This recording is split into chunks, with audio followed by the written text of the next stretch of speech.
हिंदुस्तान के लोगों, इतिहास कभी दूसरी बार माफ नहीं करता, विनाश कर देता है। अगर आप नागरिकता कानून पर मोदी का विरोध कर रहे हैं तो ये वीडियो जरूर देखिए। अगर आप दंगा फसाद कर रहे जिहादियों के साथ हैं तो आपको 2300 साल पुरानी घटना के इस वीडियो को जरूर देखना चाहिए।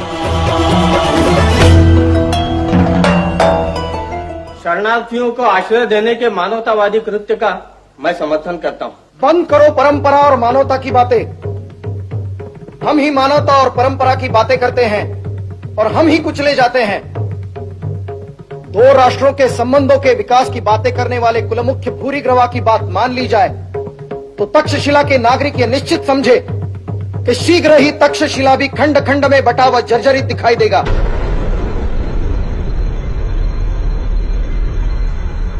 शरणार्थियों की ये समस्या ईसा पूर्व 327-26 की है, जब सिकंदर विश्व विजय करता हुआ भारत की तरफ आ रहा था और पश्चिमी सीमा पर सटे देशों के नागरिक भारत में शरण लेने के लिए आ रहे थे। उस समय आंभी कुमार तक्षशिला के राजा थे। तब भी शरणार्थियों को लेकर उनकी सभा में जोरदार बहस हुई थी। तब रिपुदमन ने शरणार्थियों को लेकर राजा आंभी कुमार को गंभीर चेतावनी दी थी। जिन विदेशियों को शरण देने की बात आप कह रहे हैं, कल वे भी तक्षशिला की भूमि पर अपने अधिकार का दावा करेंगे। जिस मानवतावाद की दुहाई दे आप उन्हें शरण देने की योजना बना रहे हैं, उन्हीं मानवतावादियों की धरती कल धर्म जाति के संघर्ष से लाल हो उठेगी। भूल तो नहीं गए, इन्हीं शरणार्थियों ने हजारों साल तक भारत को गुलाम बनाए रखा। आजादी के बाद कश्मीर की धरती को हिंदुओं के खून से लाल कर दिया और ऐसे कोई मानवतावादी इस पर सवाल उठाने नहीं आया।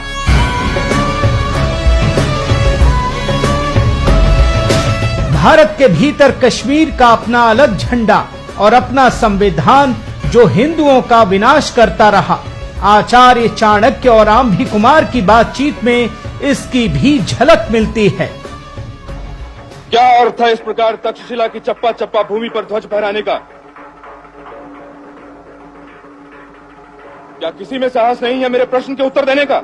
अपने ही भूमि पर अपने ही राष्ट्रीय ध्वजों को देखकर आश्चर्य होता है कुमार, पर जब अपनी ही भूमि पर यवनों का ध्वज देखोगे तब क्या होगा आंभी कुमार? इतिहास गवाह है कि हिंदुस्तान ने सबको गले लगाया।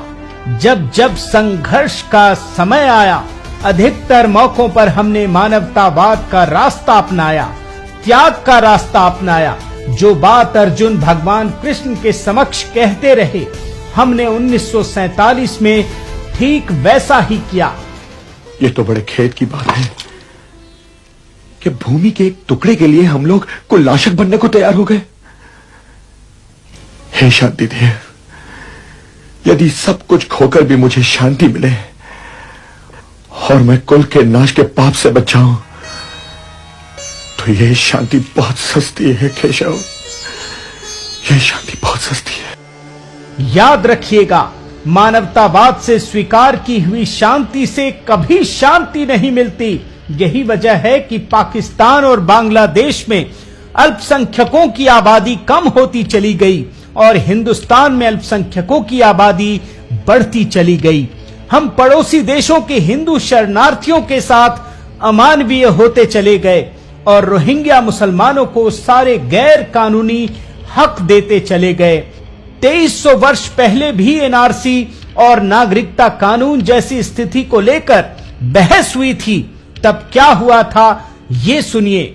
धर्म व जाति के नाम पर परंपराओं को कलंकित मत करो रिपुदमन। सत्य को स्वीकार करो भूरिग्रवा। जहाँ तक्षशिला के भविष्य का प्रश्न है, वहाँ भावनाओं का कोई स्थान नहीं है। इसलिए आज जब देश में भगवान कृष्ण की तरह मोदी जी ने इतना बड़ा फैसला लिया है, तो हर नागरिक का कर्तव्य है कि वो आगे आए। आपसे कोई युद्ध लड़ने को नहीं कह रहा, लेकिन आप समर्थन में सोशल मीडिया पर बोल तो सकते हो। कोई ऐसा संकेत तो दिखा सकते हो कि आप मोदी जी के साथ हो। खुद आचार्य चाणक्य ने इस पर कहा था। ओ, तो गुरुकुल भी अब राजनीति से अलिप्त नहीं रहा आचार्य। प्रश्न जब संपूर्ण राष्ट्र का हो तो गुरुकुल उससे कैसे अलिप्त रह सकता है कुमार? तो क्या मैं ये समझूं कि मेरे निर्णय के विरुद्ध गुरुकुल विद्रोह का सूत्रपात करेगा?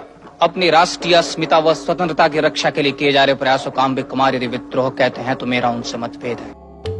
ऐसी ही परिस्थितियों के लिए भगवान कृष्ण ने भी गीता में साफ संदेश दिया है, धर्म अधर्म के चक्कर में मत फंसो, अपना कर्म करो, यही तुम्हारा धर्म है। धर्म और अधर्म के बीच संघर्ष की इस निर्णायक घड़ी में नपुंसक न बनो पार्थ, नपुंसक न बनो।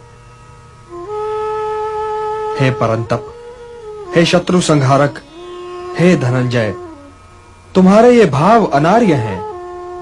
ये तुम्हें स्वर्ग से गिरा देंगे और कीर्ति से भी, और तुम स्वयं ही अपने तिरस्कार का कारण बनकर रह जाओगे। इसलिए हे पार्थ, हृदय की इस दुर्बलता को त्यागो और युद्ध के लिए खड़े हो जाओ। आज इतिहास एक बहुत बड़ी करवट ले रहा है, अपनी गलतियों को ठीक कर रहा है। आज नए भारत में चाणक्य भी है, चंद्रगुप्त मौर्य भी है, आज पांडव भी विवश नहीं है और उस पर भगवान कृष्ण भी सारथी बनने को तैयार हैं। अगर आज हिंदुस्तान के लोग चूक गए तो फिर शायद कभी मौका नहीं मिलेगा।